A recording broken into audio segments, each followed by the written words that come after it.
En fait, avant même le sionisme, ce qui s'installe en Palestine, après la Première Guerre mondiale, c'est le colonialisme anglais.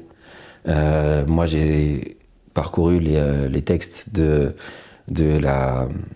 l'ancêtre du coup de l'ONU, qui était la Société des Nations, et où on parle de mission civilisatrice, donc les mêmes termes qu'on entend aujourd'hui pour légitimer les massacres.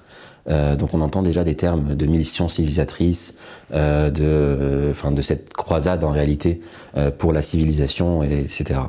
Donc elle commence avec la colonisation anglaise qui dure jusqu'en 38. Et un des éléments qui est peu connu, c'est que il y a toujours eu résistance en Palestine contre ces colonisations-là, des résistances notamment avec la grande période de 36, avec les grèves et les affrontements entre Palestiniens et colons anglais.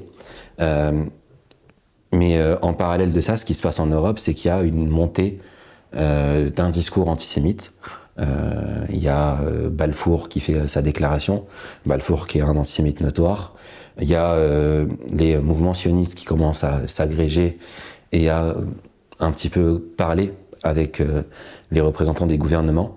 Et il y a les accords de Ahavara, donc qui sont des accords un petit peu pas connus et très méconnus en réalité en France, où on apprend que les représentants des mouvements sionistes discutent avec le gouvernement britannique et du coup l'Allemagne qui est nazie, donc c'est je crois en 33-34 déjà, discute avec le régime nazi d'Hitler pour... alors je suis désolé, peut-être qu'il ne faut pas que je dise nazi ou Hitler pour YouTube. Non, il n'y a pas de problème. C'est bon? Ouais, okay. Ça passe. Du coup, ils discutent avec ces deux gouvernements pour pouvoir envoyer les personnes qui sont les plus aisées des populations juives en Palestine. Il y a de là un début de colonialisme de peuplement en Palestine et qui continue jusqu'en 48.